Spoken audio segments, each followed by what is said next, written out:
I want to welcome Agile XRM to the podcast. I've known the people at Agile XRM for the past 12 years. I've seen how their business process management tool can add massive value to complex organizational processes in sectors such as finance and government. If you have complex processes or a need for dialogues on the Power Platform or Dynamics 365, take a look at how this BPM tool can add value. You can find them at agilexrm.com or check out the show notes for more details.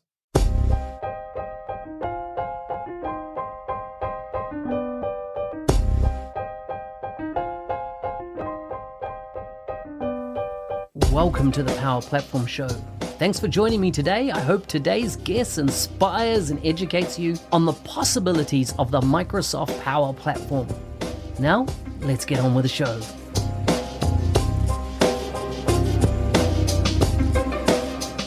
In this episode of the Power Platform Show, we're going to talk about Microsoft Dynamics 365 marketing and community engagement. And the guest we have on the show is one of the gurus in the Dynamics 365 marketing space.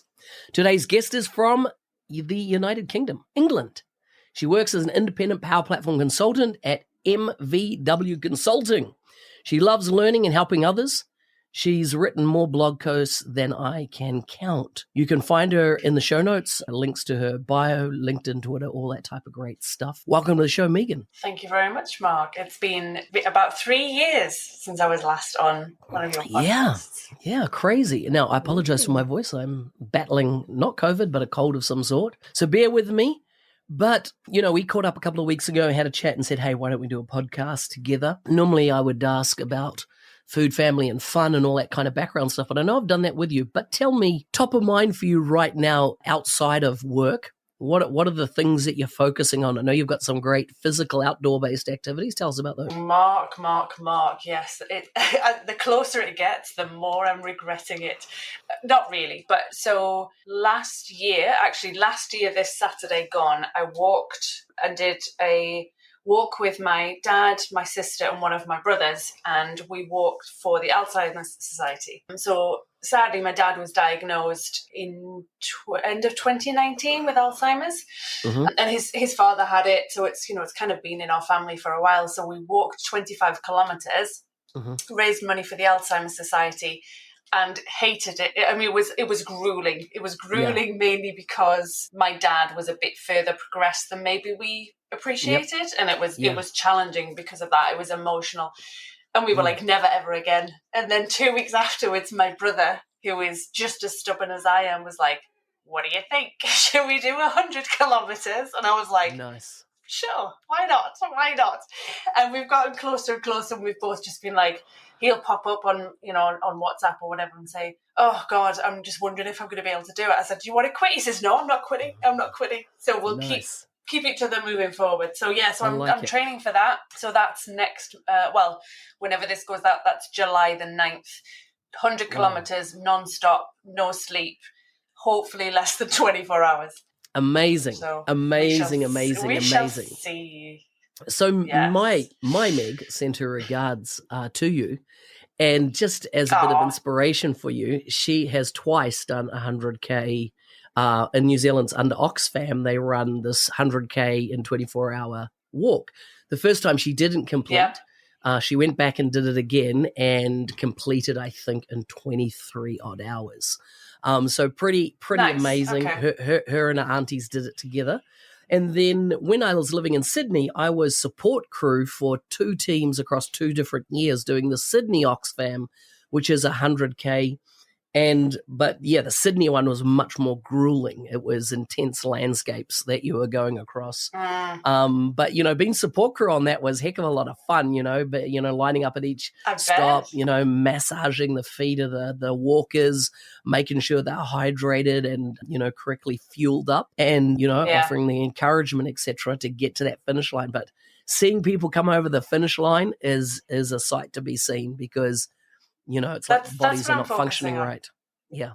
You can nail it. I'm focusing on the end. So I think I can do it. And I have a friend who, she's also in the Power Platform space, and she ran, never mind 100 kilometers. 100 kilometers, for anyone that can't convert, is about 60 miles. She ran 100 miles Wow. on Saturday. It took her 23 hours, 24, Wow. 20, no, 26 hours. Sorry. Yeah. Amazing. 100 miles. Amazing. Can you imagine running 100 miles? Nah, No thanks. no I won't run a mile, never mind 100. So, Totally. not The a best runner. the best I've done in one day, the best walking distance I've done in one day was 40 kilometers. And that was in Spain. I was walking in Spain, and one day, as part of the Camino de Santiago, my wife and I, we decided that we needed to really put in a big effort. We're about halfway through the Camino, and we did 40 kilometers in one day. So it was dark when we left and dark when we got into our albergue at the other end. But what pissed me off is that, not doing maths, I found out if I'd done 2 kilometers more, it would have been a marathon. Can you, yeah, it would have been an entire marathon. That would in have one annoyed day. me. So close. Yeah, man, so close. and I'm in no hurry to do it again, to tell you the truth. After this, never again. Yeah. The thing is, it can get addictive, though. I notice a lot of people do it over year after year after year, get their team together, and no. So if I say I'm doing another one, then you need to be stopped. Yeah, I need to be stopped. So we'll see how it goes. So yeah, July 9th, 100 kilometers, less than 24 hours, we hope. Yeah. And is there a heap of other people doing it with you? Oh yeah, it's an organised event. There'll probably be like a few thousand, and they're all doing it for different charities as well. Amazing. So. Awesome. I love it. Okay, let's talk about, one of the things we chatted a couple of weeks ago, and I wanted to said, hey, why don't we record this, is about community. And we're talking about the Microsoft Business Application community, whether that be in focused areas like Power Platform, Power Apps, Power Automate, any of the Ps, Power, apps, and then in the dynamic space, which of course has been around a long time. We've got formal community programs like the MVP program. We have informal programs that people have set up and run, and it might be involvement in forums, it might be writing blogs, it might be creating YouTube content, it might be podcasting. And we discussed, and I really want to get your thoughts on what's your journey being from the peaks and the troughs, etc., to creating content, particularly in the community, and how you've engaged in the community over time. Yeah, I think I don't think this is not unique to me. I think so many of us that have created content on some kind of platform in some kind of way, you can go hard for a long time, but ultimately you will come and you will hit that brick wall at some point. And I think for me, I do that over and over again. I keep hitting a wall where I'm like, oh, I can't be bothered. I just have no desire, all the rest of it. I think for so many people, COVID stopped us, obviously, literally stopped us from doing things, but also I think it put people into a place where you had to spend more time with family. You kind of had to go outside and start doing exercise. You had to do these things because there's only so much sitting inside your house you could do. And as soon as sort of the pandemic and the sort of lockdowns lifted in different countries, it was like, oh my God, I can go back outside again. So I think that sort of shifted a lot in my mind, because I started out in 2018 doing my blog, or end of 2017, I think. Didn't really take off until 2018. And that was because of that whole emoji scenario with the option sets, and where the emoji megs came from, which I still hate, but people still throw it out every once in a while. But that's when it kind of like started to pick up. And I think with anyone, isn't it, where it's like you're starting to get a bit of notoriety is not the right word, but you're starting to get recognized, and people are starting to actually read your content, which that's let's face it, you're creating it maybe for yourself to start with, but the hope is always, at least for me, the hope is always that at least somebody would be reading it and it would help somebody out. So I think that started, and I was working on projects for partners. So I was doing things and having to figure things out, and I was still relatively new to Dynamics and to the Power Platform. So I would figure something out, be like, oh my God, this is awesome, let me put it out there. But then I don't know, the past sort of, I'd say 6 months, I've just not really found any interest in it or any excitement in it. And, we talk about podcasts, and I had a very successful podcast with Lisa Crosby, Exactly. who's over in Australia. And we started it during the start of lockdown. It was sort of like March 2020, I guess it was. And we started this podcast, and a lot of it was like, she was a bit bored, I was a bit bored, we couldn't do anything. And so we, don't take this the wrong way, but we saw a lot of guys doing stuff. We saw a lot of, you and Steve Mordew were doing things. You've done a podcast for a long time. There were other people doing it. And it was never about like saying we need a female podcast out there. That was never it, because neither of us have that sort of mindset. It's not like we need women to be represented. It was just like, all these guys are doing it. We can do it, I'm sure. So we figured it out, and it was really successful. We loved it, and it was, it was great fun for so long. And then it just started, at least from my perspective, I'm not going to speak to Lisa because we kind of came to the end for different reasons. But for me, it was just, I just wasn't excited. I wasn't excited to talk about events. I really didn't care. New features were coming out, and I was just a bit disheartened with some of them. I was like, that's not really all that exciting. It's missed the mark of what I hoped it would be. So I started to feel like, I'm faking the excitement about talking about these things. Yeah. So I just got disheartened with it all, and I just thought, why am I bothering if I'm not genuinely excited about what I'm talking about? Yeah. It's not right. It's not genuine and authentic, is it? That's interesting. Now, just to give some perspective, when you were at your peak of creating content, now correct me if I'm wrong, at some points you were creating over 30 blog posts a month, on a specific topic. You took out themes. You were really committed to creating content, and you became an MVP, and you continue to create this great content, the podcast, etc. And you've closed the podcast. And I find it interesting that there are a range of MVPs now talking about their journey in the MVP program, and the how do I put this? That you do all like okay. Let's talk about Joel Lindstrom for a moment. Joel Lindstrom has resigned as an MVP this year, and he's written a great blog post on it, and for his thinking, etc., behind it. And what he's talking about really resonated with me, in that, he lost a decade. He didn't lose a decade. He said, for a decade, he lost a lot of sleep because he was working his day job and then in the evenings creating content, whether it be his tip of the day, whether it be YouTube videos, whether it be podcasting, whether it be blog posts and speaking at events. And of course, everything that he said resonated strongly with me. I've tried everything, right? For a period, I was writing 2 blog posts a week. While I was in the UK, I was doing YouTubes every, I think maybe twice a week. I was doing the podcast once and then got up now twice a week.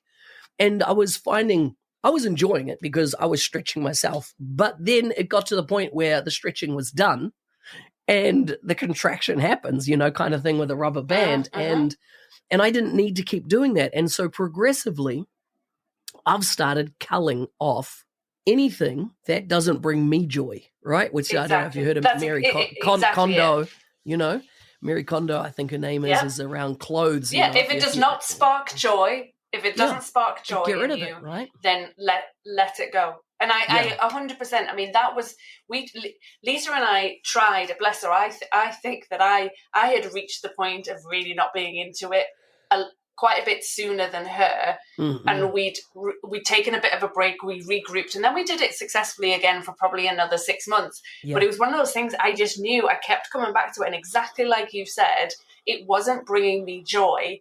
Yeah. And honestly, Mark, if I had been doing it on my own, I would have ended it a lot sooner. But there was that commitment that you've made to somebody. You're doing stuff as a partnership. And I tried for probably quite a bit longer than I would have done if it had been on my own, because it was ultimately, that was it. I have for a long time always been somebody that does value my time. And even working for myself, I think a lot of people think, oh, you work for yourself, you work all hours God sends, you're always working nights, you're always working weekends. I work 8 o'clock in the morning till 5 o'clock in the afternoon, Monday through Friday, and that is it. Other than a deployment that's planned in, I'm not doing nights, I'm not doing weekends. And that whole thing with the doing the community stuff, it's got to fit in somewhere. And for me, the past sort of 6 months or so, I've started blogging again relatively recently, but I've been on two, when I say horrendous projects, I mean horrendous just in terms of like the mental drain, because they're a lot bigger than I thought they were going to be. It's just a lot going on. And I'm at the point now where I'm like, you know what? I'm not prepared to sacrifice my time with my husband or seeing my dad, who I need to see as much as I can. It's that shift in priority of, I work 8 to 5. I'm not going to cram it all in. I'm not going to just extend my day and make it a 12, 14-hour day because I'm writing a blog post that, does anyone really care if I do it or not? Do you know what I mean? It's that kind of, does it bring me joy? Not really. Yeah. But then what happens is, you know, we talk about the 30 days, or we, you know, and doing blog posts for a 30-day challenge, or, you know, you talk about all of the different things that you do. I think we're probably similar in the sense that if I get excited about something, I'm like, oh my God, I could do this awesome series, and I feel like it could really help people, and it would help me learn something new, and I would be able to help other people. I get excited about it, and I'm my own worst enemy, where I'm like, oh my God, I've got this great idea for a series, and then I'll spend so much time on it, and then I'll be like, oh, I'm burnt out, I'm done. So I do it to myself, but I'm also, during that period of time, I'm excited, and I'm you know, it's driving my creativity, and I love that creativity aspect of it. Like, I'm doing my first YouTube live event in a couple of weeks. I've not done one before. I'm going to, hopefully, we'll see how it goes. I'm going to start doing a monthly YouTube live stream that's all about what's the latest stuff in Dynamics marketing, like what's in the latest update. And at the minute, I'm excited because it's creativity. It's something new for me to learn how to use YouTube Live. So I always look at it as, the podcast was an amazing learning experience. I know how to create and deliver a successful podcast. So it's that aspect that I'm excited about more than potentially the content itself, if that makes sense. Like the process of learning how to do something new, like from a creative aspect. As long as I still find things that I will be passionate about and excited to write about or do a video on, then I will still keep creating content. I think what's interesting, I mean, 14 years that Joel's been an MVP, that's impressive. 5 years is impressive, 10 years is impressive, 14 years is amazing. But I think I always put content out because I want to, and I don't want to say anything negative about other MVPs, but it will come to renewal time, and invariably you'll see people panicking and doing like little things for a quote unquote contribution. I never feel that way. I'm always like, if I haven't done enough legitimate blogs, legitimate video where I have provided some value, I'm fine with not getting it. Whenever the time comes and I don't get it, I will know I'm not going to get it because I won't have done enough real content, you know? Yeah, 100%. Very similar position that I've distilled down to doing one thing, and one thing I hopefully do well is podcasting, and that's my thing.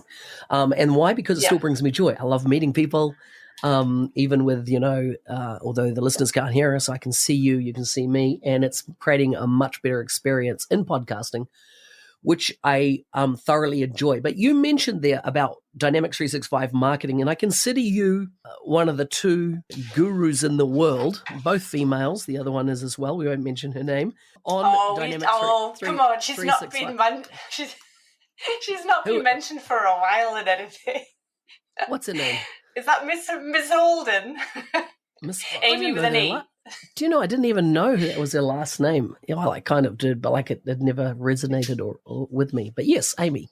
Yes. Let's talk about Dynamics 365 marketing, right? I've been on the journey of Dynamics 365 marketing from when a company, software was acquired called Marketing Pilot, and Microsoft released a bag of doo-doo with what they rebranded in that, and then they built from the ground up. But I've seen in the last couple of years a massive kind of, they've got some smart people in marketing, I feel now, on working on the product, and it's doing some amazing things, right? This real-time marketing its time is now, right? And organizations need this type of tooling. People are sick and tired of newsletter-based marketing.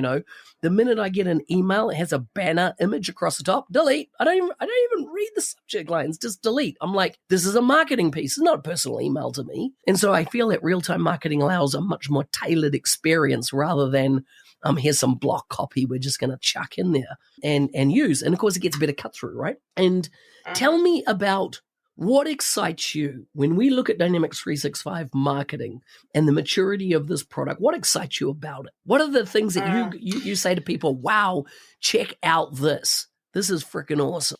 I think before I kind of say what do I think is awesome about it, I think, honestly, I agree with your statement in terms of like, the marketing app has been crap for a long time. And I still now, if I talk to somebody that's not quite made the decision yet, they're like, okay, so is marketing really ready? Is it really like any good? And for a long time, I would always say, no, it's not ready yet. Click Dimensions. If you're starting at this point and you need something to use, I would always say Click Dimensions. And then I would say probably within the last year and a half that there was then a shift to where it was then kind of, they almost became parallel to where I'm like, well, actually your decision making is then more based on, okay, we're either going with a license and you're paying for that and you're paying for the contacts, or you're paying for the number of emails that you send. So it was more than what's the pricing or licensing or structure in terms of Click Dimensions versus marketing. And then really Microsoft, you're right, they just started to get some amazing people on their team from the marketing product team, and they've just started bringing out more and more stuff. Now, I will say that the real-time marketing I ignored for a long time because I feel that, and I don't think this, I'm saying anything that the product team aren't aware of, but they brought out what they called outbound marketing, which was the original sort of marketing stuff, the sending of emails, the event management, the marketing forms, all of that sort of stuff. And then they said, oh, look, here's this real-time marketing. Put it in, obviously, in the same product, but they function very, very differently. You have a journey that someone goes on that's either an outbound journey or a real-time journey. You have email templates that are either in outbound or in real-time. So for a long time, I kind of ignored it because I'm like, it just doesn't fit together. I can't see how I would implement this. And from my perspective, I don't know about you, because maybe it's been a long time since you've been sort of in the trenches, but if I can't see how I will implement this, I can't buy into it. I need to be able to literally look at it and be like, this is how I will train. This is how I will implement. This is how I will sell to somebody this product. So I would say probably within the last 6 months is where I've really started to take it on, like, and actually embrace it and get excited about it. So the biggest piece of it for me is, I mean, I love marketing. I've talked about marketing. I've done stuff on branding, all of that sort of stuff. But the biggest thing is, I would say from a real-time perspective, is the triggers, as being able to have something happen in the database and then go off, run a flow and Power Automate, do concatenations, use expressions, find all the information that you need from all over the database, not just from the contacts record, but, doing like a list row step and getting all of the related stuff based on certain criteria and blah, blah, blah. And then passing it all back through so that then when I'm building my email template, I'm not just saying, give me the values of fields on the contact record or the related account, but I'm saying, give me the values of information that's been passed through this trigger, and here's the data just created for me. I mean, it's been built by somebody behind the scenes, but that piece right there, where we're talking about true personalization, not just directly from the contacts record, but from all of the other pieces from within Dataverse. So I think that for me is then where you're getting into, okay, I get an email. we're all savvier now. We shouldn't necessarily look and be like, oh my God, look how nice this is, this personalized email. It's still obviously a marketing email of some kind, but it doesn't have to look as spammy or blocked and a specific marketing email. It's then more about, hey, this is, I mean, we think about marketing, but I'm working on a project at the minute where what we'll probably end up doing is also branching out with journeys and using it for things like, okay, your account's in arrears, or there's an update that needs to happen, or you need to pay attention to this. It's not just for marketing. It's, for me, is what's an automated process where I need to communicate with the customer. So I view it more like that than just marketing. It's communications. I like it. More than anything. What are your thoughts then? On a couple of big things that have happened in the last 24 months, and I'm gonna reel them off as they come to mind. One is Microsoft is massively invested in Dynamics 365 commerce. Now, any commerce-based platform, so front-end, shop, etc., is going to have a marketing component. So there's going to need to be a plug-in back into Dynamics 365 marketing. Then you have customer data platform, or Dynamics 365 customer insights, which is about finding all that data that you talked about that create triggers. So, for example, I'm 49 years old, I turned 50, and my insurance provider has a special 50-year-old insurance policy, and so I get a tailored message to me saying, hey, congratulations on your 50th birthday. By the way, your premium is going to drop to this now. Of course, it doesn't. It's actually going to increase to something else, right? Insurance with age. But that's what we're talking about. One-off, tailored messaging, product, service, etc. But now, my understanding is you've got things like libraries within Dynamics 365 marketing where your assets, etc. sit, and they are different between inbound and outbound, different libraries, and you mentioned before, and then commerce, potentially another library set. Are you seeing from Microsoft a pull together of all these systems to make it one symbiotic type being? Yeah, I'm seeing things on the horizon. So one of the, if we talk about someone like Joel Lindstrom, saying I'm stepping out of the MVP program, I would imagine probably one of the things that he might miss will be the ability to give feedback to the product teams directly at Microsoft. One of the things that is probably the number one thing that I value the most, I would say. It used to be like the community stuff, but I feel like there are so many newer people coming out that maybe have like louder voices, more knowledgeable, whatever. So for me, I find even if I'm not doing a blog post, I'm having at least one, maybe two calls each month with somebody on the product team from marketing. So there's stuff obviously that we're privy to as MVPs. It's under NDA, so it's not necessarily anything that can be shared. But I'm seeing where I find that they take on board the feedback, like they're absorbing it, and they've got a team and they're doing amazing things, but they're getting that real world, like, hey, our customers are asking for this. We're not able to progress on something because of this piece that's missing. So I would say the thing about libraries and the assets, absolutely, there's organizations that are using asset management software. They're already using something. They're using Sitecore, they're using whatever it might be. So to be able to come along and say, well, okay, there's Dynamics 365, you're using that already for sales, customer service, whatever you're using it for, and you've also got this asset management. Well, great. The marketing app has that and we can plug it in. It doesn't yet, but ideally that's kind of like where they end up going. One of the things that I would like to see is we talk about events and event management and webinars, and we've got things with a Teams integration, fantastic, but so many people use, and it's literally the name of it is just got out of my head. What's it called? Eventbrite. So people use Eventbrite. People use, all of these other tools and systems that you don't want to have to say, marketing's perfect for your organization. Oh, but then you're going to need to change every other piece of your sort of marketing tool, or, sort of suite of tools that you're already using as a team. You're going to have to change everything rather than just saying, well, here's the marketing app, but maybe we can start plugging into other things that people are already using. So yeah, I hope that we see that more. I think at the minute they're still working towards saying, this was outbound, this was marketing, which is outbound, this is now real time, which you should be using. but they're still sort of bridging that gap between the two. They're getting a lot closer and they're doing it very quickly. But I think once they need to do all of that first, I would actually probably be a bit annoyed if they started doing integrations with things and left those gaps. Those need to be filled.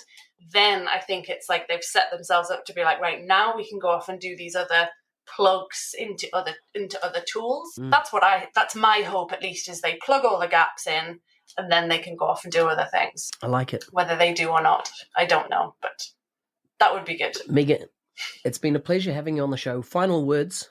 Final words. Yeah, I don't know. I think I'm still, I don't want to say jaded, but I feel I love being an MVP, but I do feel like it does not mean, community doesn't mean the same to me as it once did. And I think it's okay for people to step back from the community. And I see posts and I know, because I was part of this as well for so many years, where it was like, oh my God, events, and sharing stuff on social media.